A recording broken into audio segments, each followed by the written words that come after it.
ಮಾರನೇ ದಿವಸ ಸ್ನಾನ ಮಾಡಿದ ನಂತರ ಆ ಬಟ್ಟೆಗಳನ್ನು ತಗೊಂಡು ಉಟ್ಕೊಂಡು ನೀವು ಶುದ್ಧವಾಗಿರ್ತಕ್ಕಂಥ ಒಗೆದಿರ್ತಕ್ಕಂಥ ವಸ್ತ್ರಗಳನ್ನು ಉಟ್ಕೊಂಡೇ ಪೂಜೆ ಮಾಡಬೇಕು.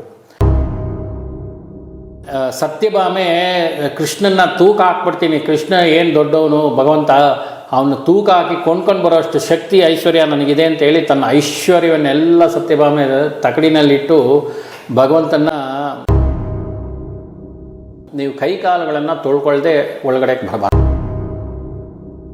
ಈ ದೇವಸ್ಥಾನಗಳ ಮುಂದೆ ಪ್ರಯಾಣ ಮಾಡ್ತಾ ಇರ್ತೀರ, ಯಾವುದೋ ವಿಚಾರವಾಗಿ ಎಲ್ಲೋ ಹೋಗ್ಬೇಕಾಗಿರುತ್ತೆ, ಮಧ್ಯದಲ್ಲಿ ಒಂದು ಯಾವುದೋ ದೇವಸ್ಥಾನ ಕಾಣುತ್ತೆ, ಆ ದೇವರಿಗೆ ಅದು ಯಾವುದೇ ದೇವರಾಗಿರಲಿ ನಮಸ್ಕಾರವನ್ನು ಮಾಡದೆ, ಎರಡನೇದು ತುಳಸಿ ಇಲ್ಲದೆ ಯಾವ ಪೂಜೆನೂ ಮಾಡಬಾರ್ದು. ತುಳಸಿ ದಳ ಇಲ್ಲದೆ ನೀವು ಯಾವುದೇ ಪೂಜೆ ಸಮರ್ಪಣೆ ಮಾಡಿದ್ರೂ ಅದು ಭಗವಂತನಿಗೆ ಸೇರೋದೇ ಇಲ್ಲ.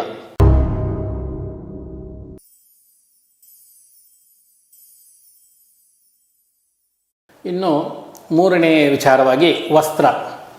ನಾವು ಯಾವುದೇ ಪೂಜೆ ಮಾಡಬೇಕಾದ್ರೂ ರಾತ್ರಿ ಮಲ್ಕೊಂಡಿರೋ ಬಟ್ಟೆನ ತೆಗೆದು ಬೆಳಗ್ಗೆ ಅದೇ ಬಟ್ಟೆ ಕ್ಲೀನಾಗಿದೆ ಅಂತೇಳಿ ಬಟ್ಟೆ ಅದನ್ನೇ ಹಾಕ್ಕೊಂಡು ಪೂಜೆ ಕೊಡೋಂಗಿಲ್ಲ. ನೀವು ಇಂದಿನ ದಿನ ಸ್ನಾನವನ್ನು ಮಾಡಿದ ನಂತರ ಆ ಬಟ್ಟೆಗಳನ್ನು ಹಳೆ ಬಟ್ಟೆಗಳನ್ನು ಇಲ್ಲ ಒಗೆದಿರೋ ಬಟ್ಟೆಗಳನ್ನು ನೀರಿನಲ್ಲಿ ಸಪ್ರೇಟಾಗಿ ನೆನೆಸಿ ಆರಾಕಿ ಮಾರನೇ ದಿವಸ ಸ್ನಾನ ಮಾಡಿದ ನಂತರ ಆ ಬಟ್ಟೆಗಳನ್ನು ತಗೊಂಡು ಉಟ್ಕೊಂಡು ನೀವು ಶುದ್ಧವಾಗಿರ್ತಕ್ಕಂಥ ಒಗೆದಿರ್ತಕ್ಕಂಥ ವಸ್ತ್ರಗಳನ್ನು ಉಟ್ಕೊಂಡೇ ಪೂಜೆ ಮಾಡಬೇಕು. ನಾವು ಯಾವತ್ತೋ ಒಗೆದಿದ್ದೀವಿ, ಇವತ್ತು ಮತ್ತೆ ಅದನ್ನು ಒಗಿಬೇಕಾಗಿಲ್ಲ, ಕ್ಲೀನಾಗೇ ಇದೆ, ನೀಟಾಗಿರೋದು ಪ್ರಶ್ನೆ ಅಲ್ಲ. ಶುದ್ಧ ಅನ್ನೋದು ಅದಕ್ಕೆ ಸುಮಾರು ಅರ್ಥಗಳಲ್ಲಿ ಬರುತ್ತೆ. ಅಂದರೆ ಬರೀ ನೀವು ಅದನ್ನು ಐರನ್ ಮಾಡಿ ಇಟ್ಬಿಟ್ಟು ಯಾವತ್ತೋ ಅಲ್ಲಿ ಇಟ್ಬಿಟ್ಟು ಅದನ್ನು ತೆಗೆದು ಮೊಟ್ಟೆ ಕಟ್ಕೊಂಡು ಪೂಜೆ ಮಾಡಿದ್ರೆ ಅದು ಪೂಜೆಗೆ ಬರೋದಿಲ್ಲ. ಇಲ್ಲಿ ಶುದ್ಧವಾಗಿರ್ತಕ್ಕಂಥ ವಸ್ತ್ರಗಳನ್ನು ಒಗೆದಿರ್ತಕ್ಕಂಥ ಹಿಂದಿನ ದಿನ ಒಗೆದು ಆರಾಕಿರ್ತಕ್ಕಂಥ ಶುದ್ಧವಾಗಿರ್ತಕ್ಕಂಥ ವಸ್ತ್ರಗಳನ್ನೇ ಉಟ್ಕೊಂಡು ನೀವು ನಿತ್ಯ ವಿಧಿ ಅಂದರೆ ನಿತ್ಯ ಪೂಜೆಯನ್ನು ಮಾಡೋದಕ್ಕೆ ಅರ್ಹರಾಗಿರ್ತೀರ. ನೀವು ಹಿಂದಿನ ದಿವಸ ಕಟ್ಕೊಂಡು ಬಿಚ್ಚಾಕ್ಬಿಟ್ಟು ಕ್ಲೀನಾಗೇ ಇದೆ ಅಂತೇಳಿ ಮತ್ತೆ ಸ್ನಾನ ಮಾಡಿದ ಮೇಲೆ ಹಳೆ ಬಟ್ಟೆಗಳನ್ನು ಅಂದರೆ ಹಿಂದಿನ ದಿನ ಕಟ್ಕೊಂಡಿರೋ ಪಂಚೆಗಳನ್ನೇ ಅಥವಾ ಸೀರೆಯನ್ನು ಉಟ್ಕೊಂಡು ನೀವು ಪೂಜೆ ಮಾಡೋಂಗಿಲ್ಲ. ಒಗೆದಿರೋ ಬಟ್ಟೆಗಳೇ ಆಗಿರಬೇಕು, ಅದು ಮಡಿನಲ್ಲೇ ಇರಬೇಕು. ಹಾಗಾಗಿ ಸ್ಪರ್ಶ ಅಂತ ಏನು ಹೇಳ್ತೀವಿ, ಆ ಸ್ಪರ್ಶವನ್ನು ದೇಹಕ್ಕೆ ತಾಕೋದ್ರಿಂದ ಅದು ಬೇರೆ ರೀತಿಯಾಗಿರ್ತಕ್ಕಂಥ ಮಾನಸಿಕವಾಗಿ ದೈಹಿಕವಾಗಿ ಅದು ನಮ್ಮನ್ನು ಬೇರೆ ರೀತಿ ಅದು ನಮ್ಮನ್ನು ತಗೊಂಡು ಹೋಗೋದ್ರಿಂದ ನಾವು ಈ ವಸ್ತ್ರಗಳನ್ನು ವಿಸರ್ಜನೆ ಮಾಡಿ ಹೊಸ ವಸ್ತ್ರಗಳು ಒಗೆದಿರ್ತಕ್ಕಂಥ ಹೊಸ ವಸ್ತ್ರಗಳನ್ನು ನಾವು ಉಟ್ಕೊಂಡು ಪೂಜೆ ಮಾಡೋದು ಒಂದು ಪದ್ಧತಿ. ಇದು ಮೂರನೇದು. ಇನ್ನು ನಾಲ್ಕನೆಯದು, ಮನೆ ಒಳಗಡೆ ಬರಬೇಕಾದ್ರೆ ಯಾವುದೇ ಕಾರಣಕ್ಕೂ ನೀವು ಕೈಕಾಲುಗಳನ್ನು ತೊಳ್ಕೊಳ್ದೆ ಒಳಗಡೆ ಬರಬಾರ್ದು. ಇದು ಮುಖ್ಯವಾಗಿರ್ತಕ್ಕ. ಅದರಲ್ಲೂ ದೇವ್ರ ಮನೆ ಪ್ರವೇಶ ಮಾಡಬೇಕು ಅಥವಾ ಎಲ್ಲ ಹೊರಗಡೆ ಹೋಗಿರ್ತೀರಾ, ಒಳಗಡೆ ಬರಬೇಕು ಅಂತಂದರೆ ದೇವ್ರ ಮನೆ ಪ್ರವೇಶ ಮಾಡಬೇಕು ಅಂದರೆ ಎಲ್ಲೆಲ್ಲೋ ಹೋಗಿ ಹೊರಗಡೆ ಎಲ್ಲೆಲ್ಲೋ ಯಾರನ್ನೋ ಮುಟ್ಕೊಂಬಂದು ನೀವು ಸಡನ್ನಾಗಿ ದೇವ್ರ ಮನೆಗೆ ಹೋಗಿ ಅಪವಿತ್ರವನ್ನು ಮಾಡಬಾರ್ದು. ಹಾಗಾಗಿ ಕೈಕಾಲುಗಳನ್ನು ತೊಳ್ಕೊಂಡು ಶುದ್ಧವಾಗಿ ಮನೆ ಒಳಗಡೆ ಪ್ರವೇಶ ಮಾಡಬೇಕು. ಇದು ನಾಲ್ಕನೇದು. ಇನ್ನು ಐದನೇದು, ಈ ದೇವಸ್ಥಾನಗಳಲ್ಲಾಗಲಿ ಮನೆಗಳಲ್ಲಾಗಲಿ ದೇವರ ಎದುರುಗಡೆ ನಾವು ಕೈಕಾಲುಗಳನ್ನು ಚಾಚಿಕೊಂಡು ಕೂತ್ಕೊಂಡು ತಲಹರಟೆ ಮಾತುಗಳನ್ನು ಮಾತಾಡಿಕೊಂಡು ಅಥವಾ ಯಾವುದೋ ವಿಚಾರಗಳನ್ನು ಮಾತಾಡಿಕೊಂಡು ಕೆಟ್ಟ ವಿಚಾರಗಳನ್ನು ಮಾತಾಡಿಕೊಂಡು ಕೂರೋದು ಅಥವಾ ದೇವರಿಗೆ ಬೆನ್ನನ್ನು ತೋರಿಸ್ಕೊಂಡು ಹಿಂತಿರುಗಿ ಬರ್ತಕ್ಕಂಥದ್ದು. ದೇವಸ್ಥಾನಗಳಿಗೆ ಹೋದಾಗ ಬೆನ್ನು ತೋರಿಸಿ ನಾವು ಬರಬಾರ್ದು ಅಂತ ಹೇಳ್ತಾರೆ. ಹಿಂತಿರುಗಿ ಬರಬೇಕಾದ್ರೆ ಹಿಂತಿರ್ಕೊಂಡೇ ಬರಬೇಕೇ ಬಿಟ್ಟರೆ ನಾವು ಬೆನ್ನು ತೋರಿಸ್ಕೊಂಡು ಭಗವಂತನಿಗೆ ಬೆನ್ನು ತೋರಿಸಿ ಹೊರಗಡೆಗೆ ಬರಬಾರ್ದು.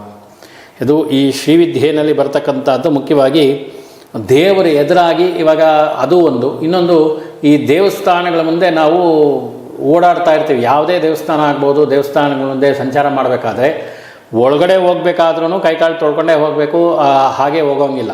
ಈ ಶೂ ಚಪ್ಪಲಿ ಎಲ್ಲ ಕೈಯಲ್ಲಿ ಮುಟ್ಟಿ, ಸಾಕ್ಸು ಎಲ್ಲವನ್ನು ಮುಟ್ಟಿ ಕೈಕಾಲು ಕೂಡ ತೊಳ್ಕೊಳ್ದೆ ನಾವು ಒಳಗಡೆ ಹೋಗಿ ತೀರ್ಥ ತೊಗೋಬಾರ್ದು. ಇದು ಮುಖ್ಯವಾಗಿ ತಿಳ್ಕೊಳ್ಬೇಕಾಗಿರ್ತಕ್ಕಂಥ ವಿಚಾರ. ಅಥವಾ ಯಾವುದೇ ಮನೆಗೆ ಪೂಜೆಗೆ ಹೋಗ್ತೀರಾ, ಯಾರೋ ಮನೇಲಿ ಪೂಜೆಗೆ ಕರೆದಿರ್ತಾರೆ, ಅಥವಾ ಯಾವುದೋ ಒಂದು ಸತ್ಯನಾರಾಯಣ ಪೂಜೆನೋ ಯಾವುದೋ ಒಂದು ಗೃಹ ಪ್ರವೇಶನೋ ಯಾವುದೋ ಒಂದು ಭಗವಂತನ ಆರಾಧನೆ ಅಲ್ಲಿ ನಡೀತಾ ಇರುತ್ತೆ.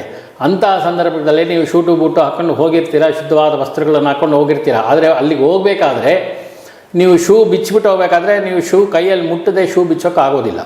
ಹಾಗೆ ಕಾಲಿನಲ್ಲಿ ಹೇಳ್ಕೊಂಡು ಸಾಕ್ಸನ್ನು ತೆಗೆಯದೆ ಹಾಗೆ ಹೋಗೋಕ್ಕಾಗಲ್ಲ ಕೈಯಲ್ಲಿ. ಆ ಸಂದರ್ಭಗಳಲ್ಲಿ ಕೈಕಾಲುಗಳನ್ನು ತೊಳ್ಕೊಂಡೇ ತೀರ್ಥ ಪ್ರಸಾದಾದಿಗಳನ್ನು ಸ್ವೀಕಾರ ಮಾಡಬೇಕು. ಆದರೆ ಶೂಗಳನ್ನು ಮುಟ್ಟಿ ಅಥವಾ ಚಪ್ಪಲಿಗಳನ್ನು ಮುಟ್ಟಿ ಬಿಚ್ಚಿ ಸಾಕ್ಷ್ಯಗಳನ್ನು ಬಿಚ್ಚಿ ಅದೇ ಕೈಯಲ್ಲಿ ನೀವು ತೀರ್ಥ ಪ್ರಸಾದಾದಿಗಳನ್ನು ಸ್ವೀಕಾರ ಮಾಡಬಾರ್ದು.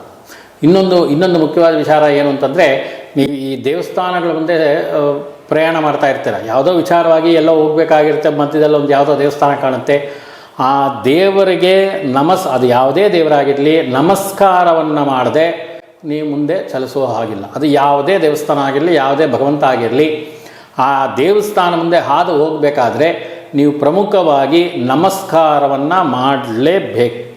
ನಮಸ್ಕಾರವನ್ನು ಮಾಡದೆ ದೇವಸ್ಥಾನದ ಮುಂದೆ ನೀವು ಹಾದು ಹೋಗೋ ಹಾಗಿಲ್ಲ.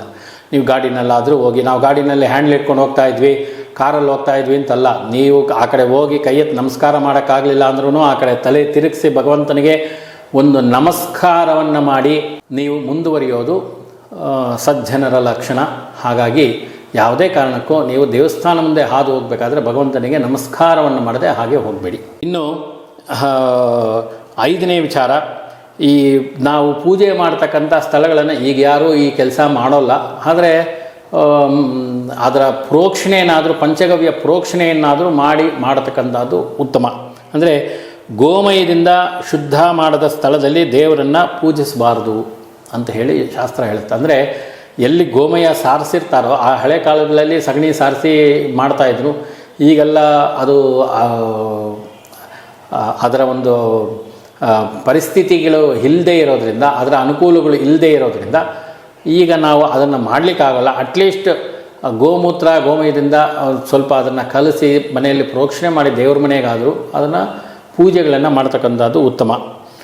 ಇನ್ನೊಂದು ಹಾಲು, ಮೊಸರು ಅಥವಾ ಹೂವು, ಇದು ಯಾವುದೂ ಇವಾಗ ಮೊದಲು ಅಂತಂದರೆ ಮನೆಗಳಲ್ಲೇ ನಾವು ಗೋವುಗಳನ್ನು ಸಾಕ್ತಾಯಿದ್ವಿ, ಗೋಪಾಲನೆ ನಡೀತಾ ಇತ್ತು, ಮನೆಗಳಲ್ಲೇ ಹಾಲು ಮೊಸರು ಸಿಗ್ತಾಯಿತ್ತು.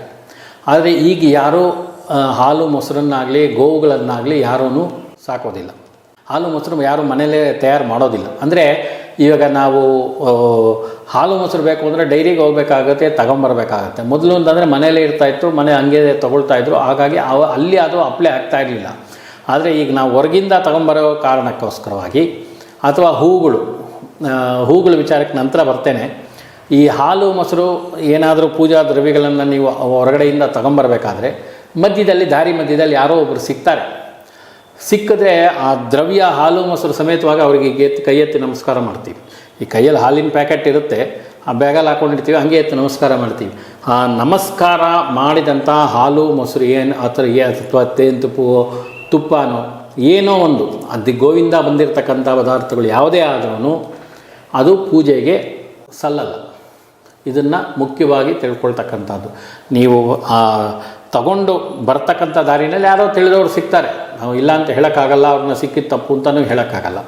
ಸಿಕ್ಕಿದಾಗ ಅವರಿಗೆ ಕೈಯಲ್ಲೇ ಹಾಲು ಮೊಸರು ತುಪ್ಪ ಹಣ್ಣು ಎಲ್ಲ ಇಟ್ಕೊಂಡು ಅವ್ರಿಗೆ ನಮಸ್ಕಾರವನ್ನು ಮಾಡಬಾರ್ದು. ಅವರಿಗೆ ಮಾಡಿದ ನಮಸ್ಕಾರ ಮಾಡಿ ಕೈಯಲ್ಲಿ ಅದನ್ನು ಇಟ್ಕೊಂಡು ನಮಸ್ಕಾರ ಮಾಡಿದ್ರೆ ಆ ಪದಾರ್ಥಗಳು ಯಾವುದೂ ಪೂಜೆಗೆ ಉಪಯೋಗಕ್ಕೆ ಬರೋದಿಲ್ಲ. ಇದು ಮುಖ್ಯವಾಗಿ ತಿಳಿಬೇಕಾದಂಥ ವಿಚಾರ. ಇನ್ನೊಂದು ಗಮನದಲ್ಲಿ ಇಟ್ಕೊಂಡು, ಯಾಕಂದರೆ ಇದೆಲ್ಲ ಸಣ್ಣ ಪುಟ್ಟ ವಿಚಾರಗಳು, ಇದು ದೊಡ್ಡ ಅಂತ ಅಲ್ಲ, ಸಣ್ಣ ಪುಟ್ಟ ವಿಚಾರಗಳು. ಈಗ ಏನು ಅಂತಂದರೆ, ಈಗ ನಿಮ್ಗೆ ಹೇಳಬೇಕು ಅಂದರೆ, ಏನೋ ಬಾಯಲ್ಲಿ ಏನೋ ಬಾಳೆಹಣ್ಣು ಕಚ್ಕೊಂಡು ತಿಂತಾ ಇರ್ತೀವಿ. ತಿಂತಾ ಇರಬೇಕಾದ್ರೆ ಅದು ಅದೇ ಕೈಯಲ್ಲಿ ಎಂಜಿಲಾಗಿರುತ್ತೆ, ಆ ಎಂಜಿಲ್ ಕೈಯಲ್ಲೇ ಅದನ್ನೆಲ್ಲ ಮುಟ್ಬಿಡ್ತೀವಿ. ಆ ಮುಟ್ಟಿದ್ರೆ ಅದೂ ಬರಲ್ಲ, ಎಂಜಿಲ್ ತಾಕಬಾರ್ದು ಅಂತಲೇ ಇರೋದು. ಕೈ ತೊಳ್ಕೊಂಬಂದೇ ಅದರ ಪದಾರ್ಥಗಳನ್ನು ಭಗವಂತನ ಇಲ್ಲ ಅಂತಂದರೆ ಇನ್ನೊಂದು ಮಾಡ್ತೀವಿ. ಒಂದು 4 ಬಾಳೆಹಣ್ಣು ಇರುತ್ತೆ, 2 ಬಾಳೆಹಣ್ಣು ತಿಂದುಬಿಡ್ತೀವಿ, ಇನ್ನೆರಡು ಬಾಳೆಹಣ್ಣು ಮಿಕ್ಕಿದೆಲ್ಲ ನಾಳೆ ದೇವ್ರಿಗೆ ನೈವೇದ್ಯ ಮಾಡೋಣ ಅಂತ. ಅದು ಉಚ್ಚಿಷ್ಟ ಅಂತ ಹೇಳಿ ಕರಿತೀವಿ. ಆ ಉಚ್ಚಿಷ್ಟವನ್ನು ಭಗವಂತನಿಗೆ ಸಮರ್ಪಣೆ ಮಾಡೋಂಗಿಲ್ಲ. ಭಗವಂತನಿಗೆ ಸಮರ್ಪಣೆ ಮಾಡಿದ್ದನ್ನು ಬೇಕಾದರೆ ನಾವು ಪ್ರಸಾದದ ರೂಪದಲ್ಲಿ ನೈವೇದ್ಯ ಮಾಡಿದ್ದನ್ನು ನಾವು ಸ್ವೀಕಾರ ಮಾಡ್ಬೋದು. ಆದರೆ ನಾವು ಏನೋ ಒಂದು ಅರ್ಧ ಡಜನ್ ಬಾಳೆಹಣ್ಣು ತಂದಿದ್ದೀವಿ, 1-2 ಬಾಳೆಹಣ್ಣು ತಿಂದರೆ ಏನಾಗ್ಬಿಡುತ್ತೆ, ಉಳಿದಿದ್ದ 10 ಬಾಳೆಹಣ್ಣು ದೇವ್ರಿಗೆ ನೈವೇದ್ಯ ಮಾಡಿಬಿಡೋಣ ನಾಳೆ ಅಂತಂದರೆ, ಅದರಿಂದ ಕಿತ್ತು ನೀವು ಆ ಬಾಳೆಹಣ್ಣನ್ನು 2 ಬಾಳೆಹಣ್ಣು ತಿಂದು ಇನ್ನು 10 ಬಾಳೆಹಣ್ಣು ದೇವ್ರಿಗೆ ನೈವೇದ್ಯ ಮಾಡೋಕ್ಕೆ ಬರಲ್ಲ. ಇದನ್ನು ವಿಚಾರವನ್ನು ಸ್ವಲ್ಪ ತಿಳ್ಕೊಬೇಕು. ಮತ್ತು ಆ ಹಣ್ಣಾಗಲಿ, ಹಂಪಲುಗಳಾಗಲಿ, ಅಥವಾ ಹೂವು ಆಗಲಿ, ಅಥವಾ ಹಾಲು ಮೊಸರುಗಳಾಗಲಿ, ಇದು ಯಾವುದೇ ಆದ್ರೂ ಇನ್ನೊಬ್ಬರಿಗೆ ಕೈಯಲ್ಲಿ ಇಟ್ಕೊಂಡು ನಮಸ್ಕಾರ ಮಾಡಿದ್ದಾಗಲಿ ಅದು ಪೂಜೆಗೆ ಬರೋದಿಲ್ಲ. ಅಂದರೆ ಕಾರಣ ಏನು ಗುರುಗಳೇ? ಅಂದರೆ ನಮಸ್ಕಾರ ಮಾಡೋದ್ರಿಂದ ನಮಸ್ಕಾರ ಏನಕ್ಕೆ ಮಾಡ್ತೀವಿ ನಾವು? ನಮಸ್ಕಾರ ಅನ್ನೋದು ಏನಕ್ಕೆ ಮಾಡ್ತೀವಿ? ಅವ್ರಿಗೊಂದು ಅಭಿವಂದನೆ ಸಲ್ಲಿಸೋದಕ್ಕೋಸ್ಕರ ಮಾಡ್ತೀವಿ. ಈ ಕೈಯಲ್ಲಿ ಹಾಲು ಹಣ್ಣು ಇಟ್ಕೊಂಡಿದ್ದಾಗ ಅವ್ರಿಗೆ ಅಭಿವಂದನೆ ಮಾಡಿದಾಗ ಅದು ಅವ್ರಿಗೆ ಸಮರ್ಪಣೆ ಮಾಡ್ದಂಗೆ ಆಗುತ್ತೆ.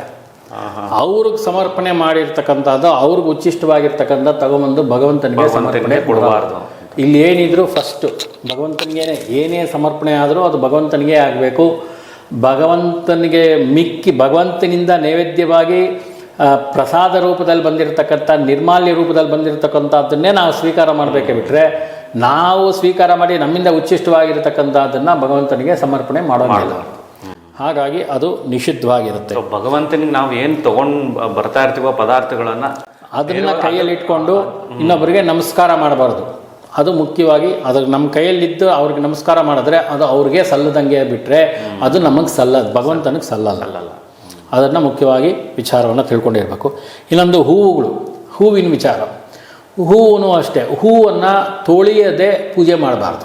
ಎಲ್ಲಿಂದಲಾದರೂ ತಗೊಂಬಂದಿರಲಿ. ಅದು ಇವಾಗ ಗತಿ ಇಲ್ಲ, ವಿಧಿ ಇಲ್ಲ. ಹಾಗಾಗಿ ನಾವು ಆ ಅಂಗಡಿಯಿಂದ ಕೊಂಡ್ಕೊಂಡ್ಬಂದು ಪೂಜೆ ಮಾಡ್ತಾಯಿದ್ವಿ. ಕೊಂಡ್ಕೊಂಡು ಬಂದು ಪೂಜೆ ಮಾಡಿದ್ದು ಪೂಜೆಗೆ ಬರೋಲ್ಲ. ಈಗ ನಮ್ಗೆ ಅದರ ಗತಿನೂ ಇಲ್ಲ, ವಿಧಿನೂ ಇಲ್ಲ. ನಾವು ಏನು ಇಲ್ಲಿ ತೋಟಗಳಲ್ಲಿ ಇಟ್ಕೊಂಡು ಬೆಳೆಯೋದಕ್ಕಾಗೋದಿಲ್ಲ. ನಮ್ಮ ಮಗಳ ಹತ್ರ ಜಮೀನು ಮೊದಲು ಅಂತಂದರೆ ಮನೆಗಳ ಮುಂದೆನೇ ಗಿಡಗಳು ಹಾಕ್ಕೊಂಡಿರೋರು ಆ ಹೂವನ್ನು ಹಾರಿಸ್ಕೊಂಬಂದು ತೊಳೆದು ಭಗವಂತನಿಗೆ ಸಮರ್ಪಣೆ ಮಾಡೋರು. ಆದರೆ ಈಗ ಪರಿಸ್ಥಿತಿ ಹಾಗಿಲ್ಲ. ಹಾಗಾಗಿ ಅಂಗಡಿಯಿಂದ ಕೊಂಡ್ಕೊಂಡು ಬಂದಿರತಕ್ಕಂಥ ಹೂವನ್ನು ಅಷ್ಟೇ ಕೊಂಡ್ಕೊಂಡು ಬರಬೇಕಾದ್ರೆ ಯಾರೋ ಸಿಕ್ಕಿದ್ರು ಹಂಗೆ ದಾರಿನಲ್ಲಿ ಅಂತೇಳಿ ಕೈ ಎತ್ತಿ ನಮಸ್ಕಾರ ಮಾಡಿದ್ರೆ ಕೈಯಲ್ಲಿ ಹೂವು ಇಟ್ಕೊಂಡು ಆ ಹೂವನ್ನು ತೆಗೆದು ನೀವು ತಿಪ್ಪೆಗೆ ಎಸಿಬೇಕಾಗ್ಬಿಟ್ರೆ ಇಲ್ಲ ಅವ್ರಿಗೆ ಕೊಟ್ಬಿಡ್ಬೇಕು ಅಷ್ಟೇ ಎತ್ಕೊಂಡು ಹೋಗಪ್ಪ ಅಂಥೇಳಿ ಅದು ಪೂಜೆಗೆ ಬರೋದಿಲ್ಲ. ಕೈಯಲ್ಲಿ ಹೂವನ್ನು ಇಟ್ಕೊಂಡು ಯಾರಿಗೂ ನೀವು ಭಗವಂತನ ಪೂಜೆಗೆ ಅಂತ ತಂದಿರ್ತಕ್ಕಂಥ ಹೂವು, ಬೇರೆ ಹೂವು ಹೇಳ್ತಾ ಇಲ್ಲ, ಭಗವಂತನ ಪೂಜೆಗೆ ಅಂತ ನೀವು ಕೊಂಡ್ಕೊಂಡು ಬರಬೇಕಾದ್ರೆ ಕೊಂಡ್ಕೊಂಡು ಬರೋದೇ ದೊಡ್ಡ ಮಹಾ ಅಪರಾಧ. ಹೂವು ಕೊಂಡ್ಕೊಂಡು ಬಂದು ಪೂಜೆ ಮಾಡಲೇಬಾರ್ದು. ಅದು ಮುಖ್ಯವಾಗಿರ್ತಕ್ಕಂಥ ವಿಚಾರ. ಆದರೆ ಎರಡನೇದ್ರಲ್ಲಿ ಅದನ್ನು ಕೈಯಲ್ಲಿ ಇಟ್ಕೊಂಡು ಅವ್ರಿಗೆ ನಮಸ್ಕಾರ ಮಾಡಿದ್ರೆ ಆ ಹೂವು ಪೂರ್ತಿ ಅವ್ರಿಗೆ ಸಮರ್ಪಣೆ ಬಿಟ್ಟರೆ ಭಗವಂತನ ಪೂಜೆಗೆ ಅದು ಉಚ್ಚಿಷ್ಟ, ಅಂದರೆ ಎಂಜಲು ಅಂಥೇಳಿ ಅದು ಪೂಜೆಗೆ ಬರೋದಿಲ್ಲ. ಇನ್ನು ಮೂರನೇದಾಗಿ ಇನ್ನೊಬ್ಬರ ಮನೆಯಲ್ಲಿಂದ ಕಿತ್ಕೊಂಡ್ಬಂದು ನಾವು ಪೂಜೆ ಮಾಡಿದ್ರೆ ಆಗುತ್ತಾ ಅಂತಂದರೆ ಅದು ಫಲ ಅವ್ರಿಗೂ ಹೋಗುತ್ತೆ. ಯಾರು ಬೆಳೆಸಿರ್ತಾರೆ ಆ ಹೂವನ್ನು ಅದು ಪುಷ್ಪವನ್ನು ಪೂಜೆ ಮಾಡಿದ ಫಲ ಅವ್ರಿಗೂ ಹೋಗುತ್ತೆ, ನಿಮಗೆ ಸಿಗಲ್ಲ. ಕಳ್ತನವಾಗೋ ಕಿತ್ಕೊಂಬಂದು ಮೊದಲು ಅಂದರೆ ಮನೆಗಳ ಮುಂದೆ ಕಾಡುಗಳು ಎಲ್ಲ ಬೆಳೀತಾಯಿದ್ರು, ಅಲ್ಲಿಂದ ಹಾರಿಸ್ಕೊಂಬಂದು ಮಾಡೋರು. ಆದರೆ ಅವರದೇ ಆದಂಥ ತೋಟಗಳಾಗಲಿ ಅಥವಾ ಮನೆಗಳ ಮುಂದೆ ಗಿಡಗಳಾಗಲಿ ಹಾಕ್ಕೊಂಡಿರೋರ ಮನೆ ಮುಂದೆ ಹೂವನ್ನು ಕಿತ್ಕೊಂಡು ಬಂದು ನೀವು ಪೂಜೆ ಮಾಡಿದ್ರೆ ಆ ಫಲ ಅವರಿಗೆ ಹೋಗುತ್ತೆ ಬಿಟ್ಟರೆ ನಿಮಗೆ ಸಿಗೋದಿಲ್ಲ. ಇದು ಮುಖ್ಯವಾಗಿರ್ತಕ್ಕಂಥ ಹೂವಿಗೆ ಸಂಬಂಧಪಟ್ಟಿರ್ತಕ್ಕಂಥ ವಿಚಾರ. ಇನ್ನೊಂದು ತುಳಸಿ ನೀವು ತೊಗೊಂಬರ್ತೀರಲ್ವ, ತುಳಸಿ ಭಗವಂತನ ಪೂಜೆಗೆ ತಂದಿರ್ತೀವಿ. ತುಳಸಿಯನ್ನು ತೊಳಿದೇ ಪೂಜೆ ಮಾಡಬಾರ್ದು.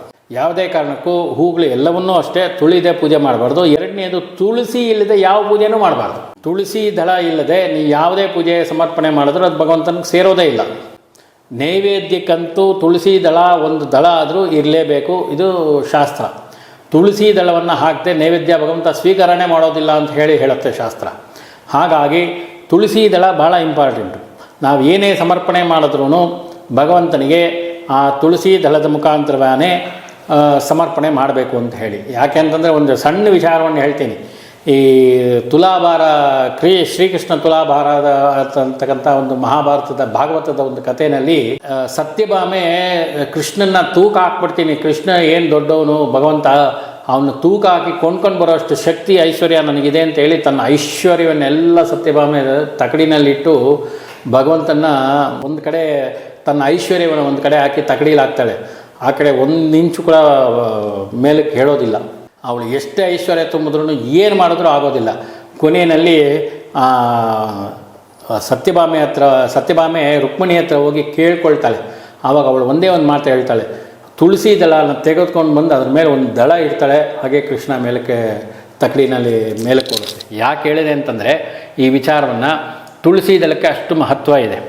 ತುಳಸಿ ಭಗವಂತನ ಹೃದಯದಲ್ಲಿ ನೆಲೆಸಿರ್ತಕ್ಕಂಥ ಒಬ್ಬ ಭಕ್ತೆ. ಹಾಗಾಗಿ ತುಳಸಿ ದಳ ಇಲ್ಲದೆ ಯಾವುದೇ ಪೂಜೆ ಮಾಡಿದ್ರೂ ಅದು ನಿಷ್ಫಲಂ ಭವೇತ್ ಅಂತ. ಅಂದರೆ ಯಾವುದೇ ಪೂಜೆನೂ ಫಲ ಸಿಗೋದಿಲ್ಲ ನಿಮಗೆ. ತುಳಸಿ ದಳ ಖಂಡಿತವಾಗಲೂ ಏನೇ ಪೂಜೆ ಮಾಡಿದ್ರೂ ತುಳಸಿ ದಳ ಇರಲೇಬೇಕು. ಕೊನೆಯಲ್ಲಿ ಭಗವಂತನಿಗೆ ಸಮರ್ಪಣೆ ಮಾಡೋದಕ್ಕಾಗಲಿ ಅಥವಾ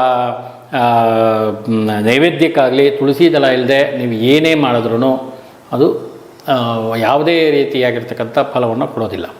ನಾನು ಯಾಕೆ ಹೇಳ್ತಾ ಇದ್ದೀನಿ ವಿಚಾರಗಳನ್ನು ಅಂತಂದರೆ, ಈ ಯಾವುದೇ ವಿಷಯಗಳು ಅಷ್ಟಾಗಿ ಚರ್ಚೆ ಎಲ್ಲೂ ಆಗಿಲ್ಲ. ಕೆಲವ್ರಿಗೆ ಗೊತ್ತಿದೆ, ನಾನು ಇಲ್ಲ ಅಂತ ಹೇಳೋದಿಲ್ಲ, ವೈದಿಕರ ಮನೆಗಳಲ್ಲಿ ಕೆಲವರಿಗೆಲ್ಲರಿಗೂ ಗೊತ್ತಿದೆ ಈ ವಿಚಾರಗಳು.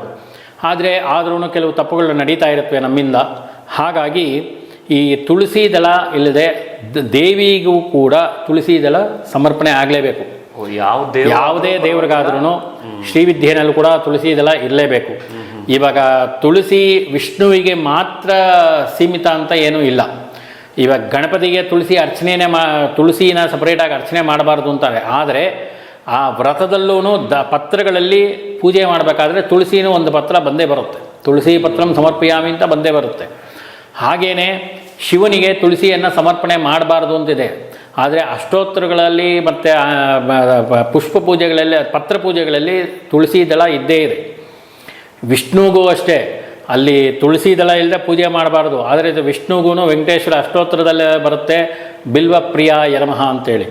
ಅಂದರೆ ಯಾವುದೂ ನಿಷಿದ್ಧ ಅಲ್ಲ, ಆದರೆ ಅದನ್ನೇ ಮುಖ್ಯವಾಗಿಟ್ಕೊಂಡು ಪೂಜೆ ಮಾಡಬಾರ್ದು ಅಂತ ಹೇಳಿ ಆಯಾ ದೇವರುಗಳಿಗೆ ಆಯಾ ಪುಷ್ಪಗಳನ್ನು ಸಮರ್ಪಣೆ ಮಾಡಬೇಕಾದ್ರೆ ಅದರದೇ ಆದಂಥ ಒಂದು ವಿಶೇಷವಾಗಿರ್ತಕ್ಕಂಥ ಫಲಗಳನ್ನು ಕೊಡುತ್ತವೆ. ಅದು ವ್ಯತಿರಿಕ್ತವಾಗಿ ಆಗಬಾರ್ದು ಅನ್ನೋ ಕಾರಣಕ್ಕೋಸ್ಕರ ಈ ವಿಚಾರವನ್ನು ಹೇಳಿದ್ದಾರೆ. ಅಂದರೆ ನಾನು ಯಾಕೆ ಈ ವಿಚಾರವನ್ನು ಹೇಳ್ತಾ ಇದ್ದೀನಿ ಅಂತಂದರೆ, ಈ ದಾಸವಾಳ ಹೂವು ಇದೆಯಲ್ಲ, ಇದು ಶತ್ರು ಬಾಧೆ ಇರತಕ್ಕಂಥವರು ಶತ್ರುನಾಶಕ್ಕೋಸ್ಕರ ದಾಸವಾಳ ಹೂವನ್ನು ಭಗವಂತನಿಗೆ ಏರಿಸ್ತಾರೆ. ಆದರೆ ಕೆಲವು ಸಂದರ್ಭಗಳಲ್ಲಿ ದಾಸವಾಳವನ್ನು ಉಪಯೋಗಿಸಲೇಬಾರದು ಈಶ್ವರನಿಗೆ ಅಂತ ಹೇಳಿ ಶಾಸ್ತ್ರ ಹೇಳುತ್ತೆ. ಆದರೆ ಶತ್ರುಬಾಧೆ ಇರ್ತಕ್ಕಂಥವ್ರು ಭೈರವನಿಗೆ ದಾಸವಾಳ ಹೂವು ಇಟ್ಟರೆ ಶತ್ರುಬಾಧೆ ನಿವಾರಣೆ ಆಗುತ್ತೆ ಅಂತಲೂ ಹೇಳುತ್ತೆ. ಅಂದರೆ ಆಯಾ ಸಂದರ್ಭ ಕಾಲೋಚಿತವಾಗಿ ನಾವು ಮಾಡ್ತಕ್ಕಂಥ ಕರ್ಮಗಳಿಗೆ ಅನುಗುಣವಾಗಿ ಆ ಪತ್ರಗಳನ್ನು ಪುಷ್ಪಗಳನ್ನು ಭಗವಂತನಿಗೆ ಸಮರ್ಪಣೆ ಮಾಡಬೇಕಾಗತ್ತೆ. ದೇವಿ ಮುಂದೆ ಎಷ್ಟೇ ಬಾಧೆ ಇದ್ರೂ, ಎಷ್ಟೇ ಶತ್ರುಬಾಧೆ ಇದ್ರೂ ಕೆಂಪು ದಾಸವಾಳ ಹೂವನ್ನು ಪ್ರಾರ್ಥನೆ ಮಾಡಿ ದೇವಿ ಪಾದದಲ್ಲಿಟ್ಟರೆ ಶತ್ರುಬಾಧೆ ನಿವಾರಣೆ ಆಗೇ ಆಗತ್ತೆ. ಅದರಲ್ಲಿ ಎರಡು ಮಾತೇ ಬೇಕಾಗಿಲ್ಲ, ಶತ್ರುನಾಶನ ಆಗೇ ಆಗುತ್ತೆ ದಾಸವಾಳ ಹೂವು. ಹಾಗೆ ಅದನ್ನು ತಗೊಂಡೋಗಿ ಇನ್ನೊಂದು ಕಡೆ ವಿಷ್ಣುವಿಗೆ ಇಡೋಕ್ಕಾಗಲೋ ಅಥವಾ ಇನ್ನೊಂದಕ್ಕಾಗಲೋ ಮಾಡೋಕ್ಕಾಗೋದಿಲ್ಲ. ಈ ರೀತಿಯಾಗಿರ್ತಕ್ಕಂಥ ಕೆಲವೊಂದು ವಿಚಾರಗಳು ಇಲ್ಲಿ ವಿಶ್ಲೇಷಣೆ ಮಾಡ್ತಾ ಇದ್ದೀವಿ.